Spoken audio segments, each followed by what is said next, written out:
LN mengamuk kepada sejumlah guru lain yang berstatus ASN lantaran diduga tak terima jadwal mengajarnya di sekolah tersebut dikurangi. Rapat yang tengah berlangsung kondusif, namun di tengah rapat diputuskan jadwal mengajar LN dikurangi. LN yang sudah setengah kecewa masih dapat menerima keputusan tersebut, namun ia langsung mengamuk setelah tak terima atas ucapan bernada menyindir dari seorang guru wanita berstatus ASN. LN mengamuk, menghancurkan kursi rapat dan terlibat baku hantam dengan guru lain. LN kesal jadwal mengajar dikurangi membuat otomatis penghasilannya sebagai guru juga ikut berkurang. Kasus ini sudah diketahui oleh Dinas Pendidikan setempat dan saat ini para guru dan pihak sekolah yang terlibat keributan tengah diperiksa inspektorat setempat.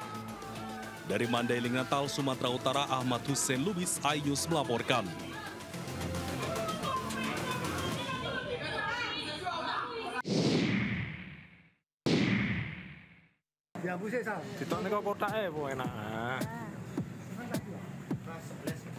Fragmen kepala Ganesha di Museum Bagawan Tabari yang hilang saat terjadi kerusuhan dan penjarahan di kantor DPRD dan Pemkab Kediri telah ditemukan. Benda peninggalan bersejarah tersebut ditemukan oleh 2 siswa SMKN 1 Ngasem, Kediri. Awalnya, para siswa penemu sempat mengira batu biasa. Ditinggal sekolah, setelah pulang sekolah kembali dilihat, dipastikan bentuknya dengan mencari informasi di media sosial. Kemudian diantar ke Pemkab Kediri. Cari apa? Referensi yang hilang, arca-arca yang hilang. Informasi arca yang hilang. Ternyata salah satunya Ganesha itu. Ternyata benar bentuknya Ganesha yang ada di informasi TikTok itu tadi. Kondisinya alhamdulillah baik, tidak ada kerusakan. Jadi memang itulah bentuk asli dari fragmen kepala Ganesha. Sementara kita amankan dulu di Sekvos ya, karena lokasi di sini tidak memungkinkan karena kaca-kacanya pecah dan lain-lain. Karena itu sifatnya portable. Benda cagar budaya tersebut kini disimpan di rumah aman oleh petugas sejarah dan purbakala Dinas Pariwisata dan Kebudayaan Kabupaten Kediri. Dari Kabupaten Kediri, Jawa Timur, Afnan Subagio, iNews melaporkan.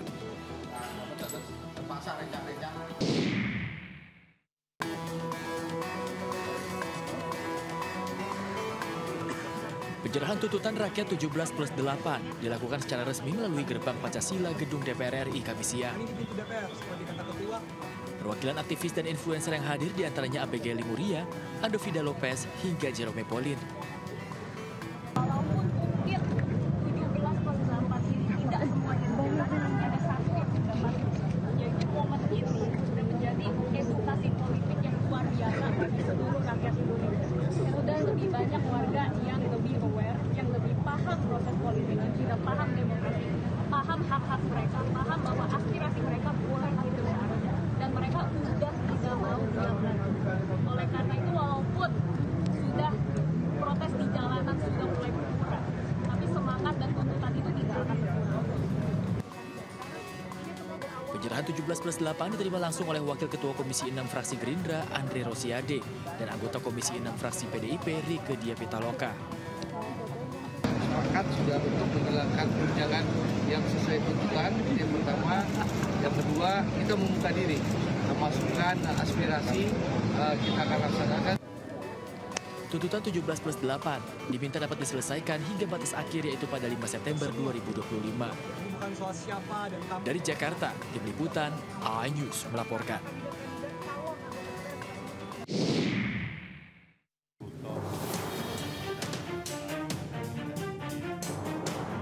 Sejumlah tokoh nasional hadir dalam pernyataan sikap Gerakan Nurani Bangsa. Mereka adalah Sinta Nuriyah Abdurrahman Wahid, Alisa Wahid, Ignatius Kardinal Suharyo, Romo Frans Magnus Suseno, dan sejumlah tokoh lainnya. Para tokoh bergantian menyampaikan pandangannya tentang kondisi kebangsaan yang akhir-akhir ini terjadi. Alisa Wahid meminta pemerintah mewujudkan keadilan ekonomi dan kesejahteraan. Segera diwujudkan, kalau tidak, oksigennya makin lama makin menipis. Gerakan Nurani Bangsa menyampaikan pandangan menyikapi situasi yang terjadi di Indonesia. Pemerintah diminta mendengar gagasan pemikiran dari tokoh bangsa. Tim Liputan iNews melaporkan.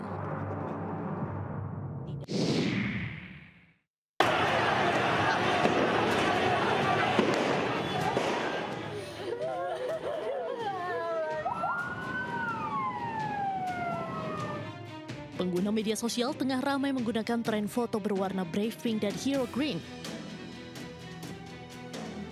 Kedua warna ini menjadi bagian gerakan solidaritas dan aspirasi rakyat Indonesia menghadapi berbagai isu politik terkini. Di balik dua warna tersebut, tersimpan dua cerita heroik yang menjadi pemantik kanvas perlawanan damai generasi digital Indonesia. Brave Pink menjadi penghormatan Ibu Ana yang fotonya viral mengenakan daster dan jilbab pink berdiri di hadapan barikade aparat saat demonstrasi.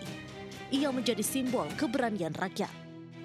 Sementara itu, Hero Green menjadi simbol duka sekaligus penghormatan bagi almarhum Afan Kurniawan yang meninggal di tengah kericuhan saat unjuk rasa terjadi. Warna hijaunya kini menjadi lambang kepahlawanan kaum pekerja. Gerakan ini dengan cepat berkembang di media sosial dan menghiasi media sosial para tokoh publik. Semua serempak mengenakan warna pink dan hijau sebagai pernyataan sikap, seolah cara mereka berkata, kami melihat, kami mendengar, dan kami berdiri bersama.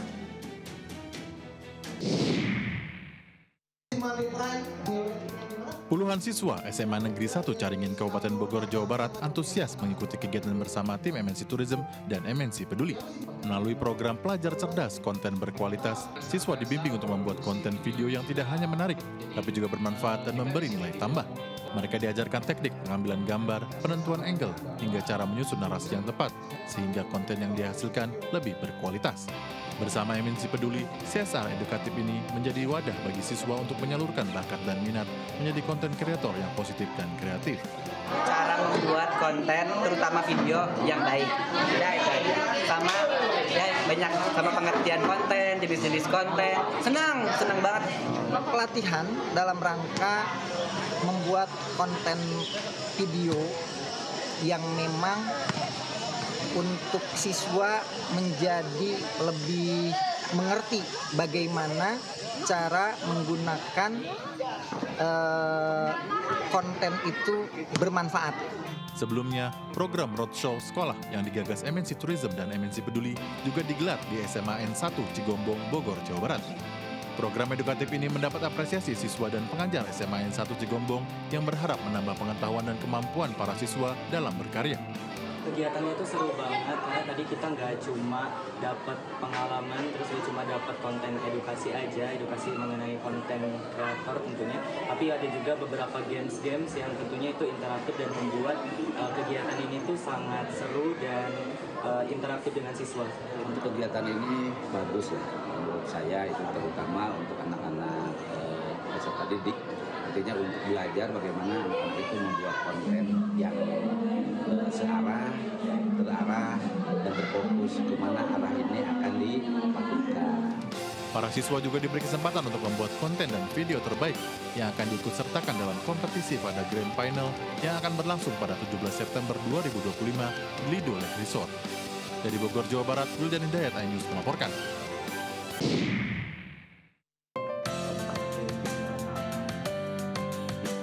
Forum Pelajar untuk Sustainable Development Goals atau SDGs dihadiri oleh puluhan perwakilan pelajar dari berbagai daerah di Indonesia. Forum yang didukung dan digelar di MNC University ini diharapkan dapat melahirkan generasi muda yang mampu berpikir kritis, kreatif, dan aktif dalam menentukan arah pembangunan berkelanjutan. Forum ini dibuka oleh Rektor MNC University Dendi Pratama dan juga menghadirkan sejumlah pemateri berkompeten. Salah satunya anggota DPRD DKI Jakarta dari Partai Perindo, Dina Masyusin.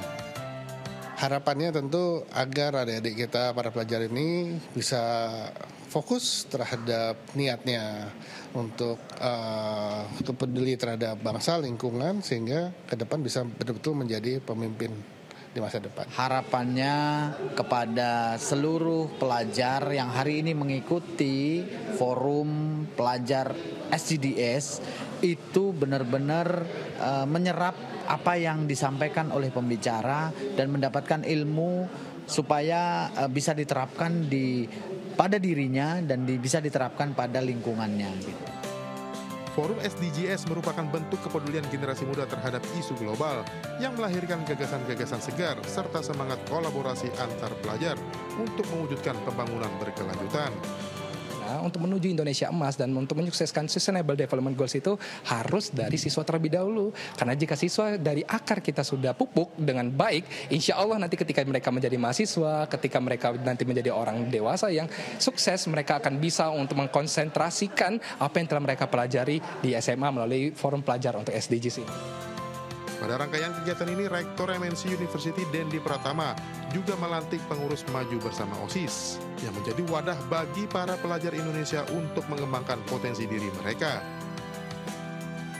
Dari Jakarta, Wenda Nura Tri Yulianti, iNews melaporkan.